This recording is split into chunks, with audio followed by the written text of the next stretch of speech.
My prayer, baby's not going to pass away.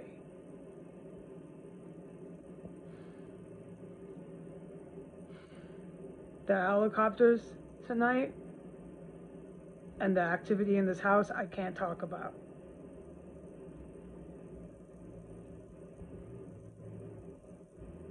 I'm plugging my ear for a reason. People know that. It's horrendous here.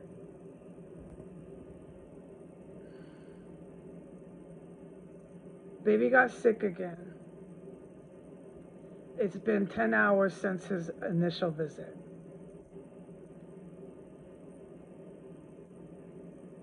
I spoke with a doctor at the same clinic.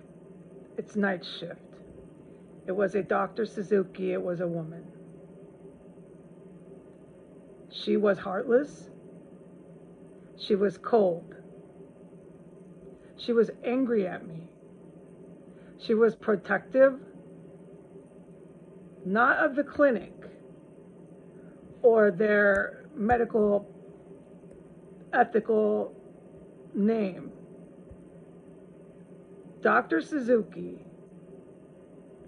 and the white male Dr. White, his name was Dr. White, I'm telling the top cop, protecting something that they're doing that is not anything to do with cats or dogs. Is clear. The two receptionists, by their behavior, know about what goes on there, what they're doing. That's for the top cops, not me. I'm the customer. And we're just as vile. This is a animal emergency clinic. People's pets are in pain and the customers are frantic and really upset. And you have a body of people in that clinic. Ashley, the technician, is what you would expect a humane vet tech to be. Okay? So I don't think about her. Dr. Jones, who saw a baby, is your typical vet. My green light was she's 40% on the level, but 60% wrapped up in whatever the heck they're doing at that clinic. Okay. Dr. Suzuki was as hostile, aggressive, angry, protective, like defensive, you get my point? Protecting something, mucho. She was really paranoid about answering any questions I even had about my cat. She's paranoid. She's defensive. You get it? She's protective. I kept on trying to let her know. I had to do it more than once in our conversation about the cat and the emergency room issue. That I was talking about the cat. So something's totally going on with Dr. Suzuki. She's a female. She's there right now. That has nothing to do with cats and dogs. And she's really protective of it. And somehow you have to ask her. But she's careful of what she's saying to me. And I'm trying to find out about my cat. She was nothing but heartless.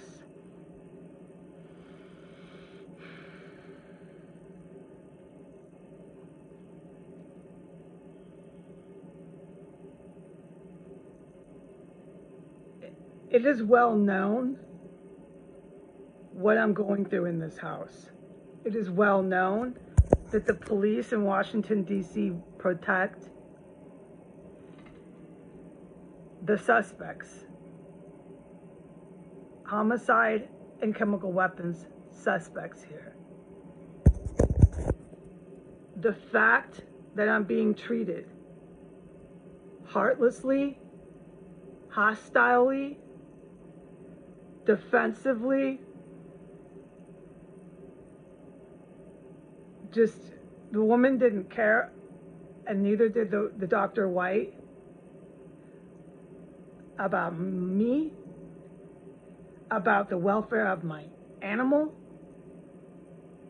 any of it.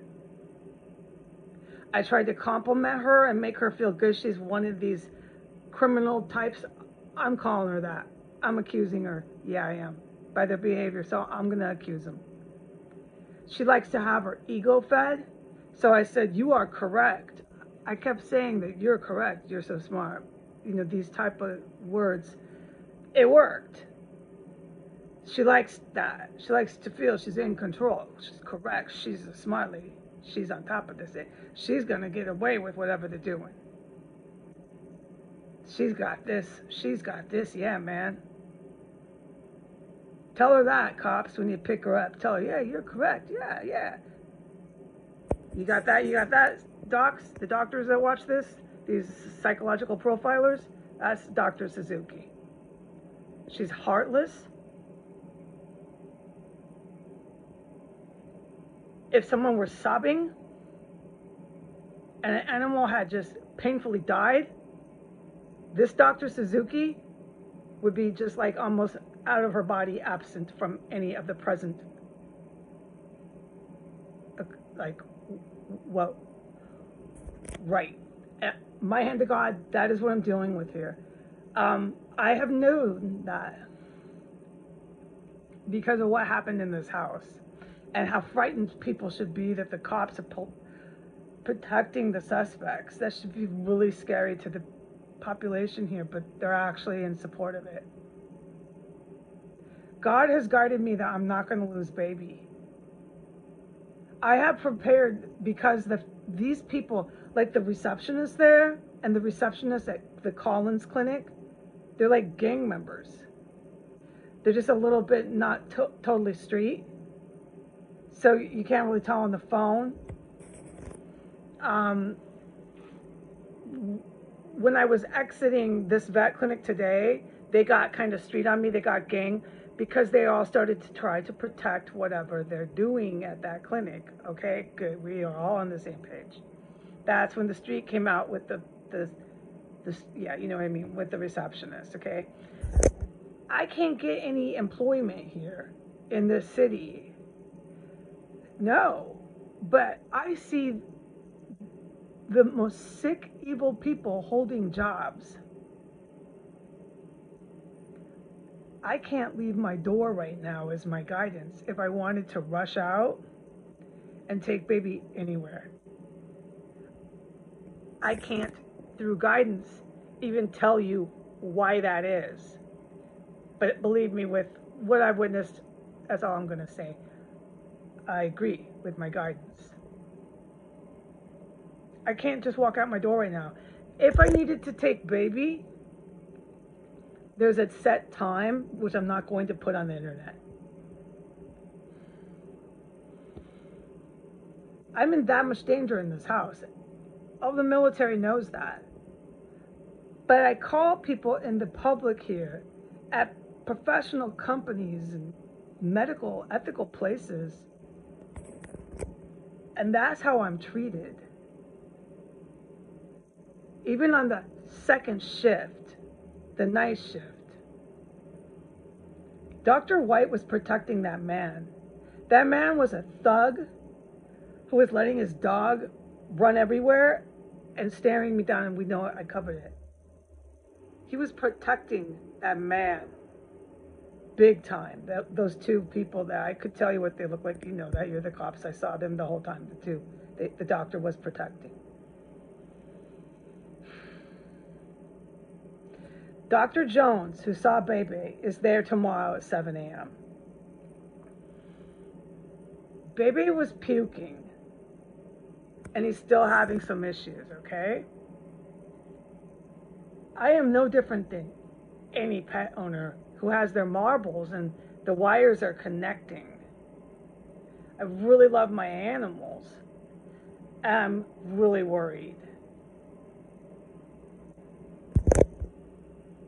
What I just experienced by this Dr. Suzuki, who Pentagon did not want to give me her name. She did not want that. When I asked to get a pin, I said, let me reach for my pin, bear with me. She started talking a mile a minute and said, I gotta go, and hung, yeah, that routine. But not friendly. Angry, hostile, all this I just said. And really pissed at me. Because my cat's sick, you're angry at me. I don't want to know their pathology. It is way too much here. I have heard women get killed in here. There's something so fucking scary about the people of this city.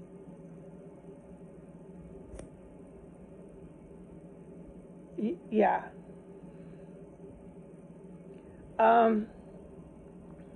Dr. Jones is there at 7. She's your typical vet. So is this Ashley character that's the tech that works there. That's why they're not coming up on this account. She's back at 7. I'm probably going to take baby back in. I declined the x-ray. I made that clear to Dr. Suzuki. I'm just concerned because there's vomiting. Baby is vomiting.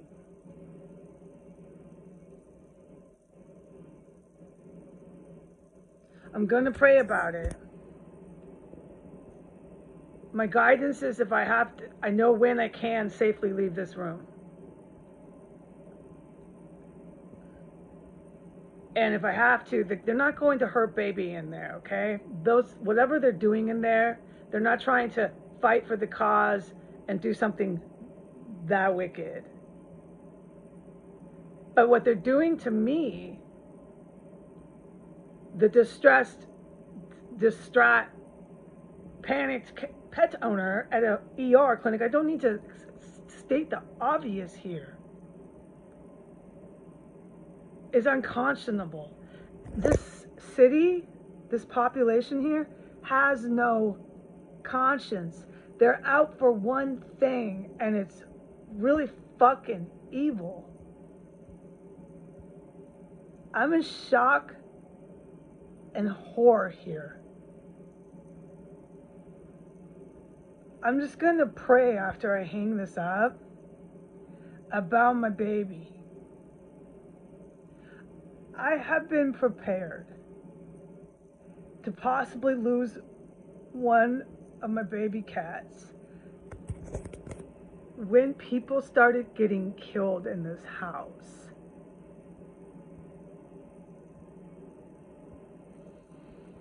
Any person would start to have these realities.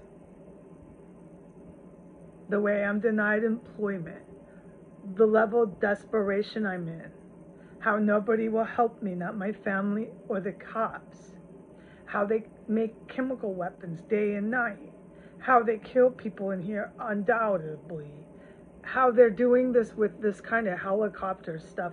It's just getting more and more intense, the stuff I'm witnessing that I never could have dreamt in my life I would ever experience. It's getting more and more and more intense here. At some point, this house, there's going to be something so fucking crazy that happens here, or one of the houses next door. So fucking crazy. It's going to make the international papers, oh, without a doubt.